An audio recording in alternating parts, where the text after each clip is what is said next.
देखिए दोस्तों, आज मेरे गाड़ी के साथ क्या हो गया मैं क्या ही बताऊं। एकदम धुआं धुआं निकल रहा है। ये देखिए देखिए, ये देखिए कैसे बाल मार रहा है। मेरा गाड़ी पूरा ख़राब हो चुका है दोस्तों। हमें बहुत बाल बाल बचा। ये देखिए धुआं निकल रहा है पूरा दोस्तों। बाल बाल बचे हम।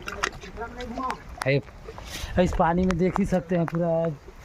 मतलब आज गाड़ी फंसते फंसते बचा। जैसे तैसे करके आज मैं लेके आया हूँ दोस्तों। एकदम भारी टेंशन में हूँ और पानी नहीं मिल रहा है, लेकिन फिर भी जैसे तैसे करके आज गाड़ी को घर पे लाया हूँ।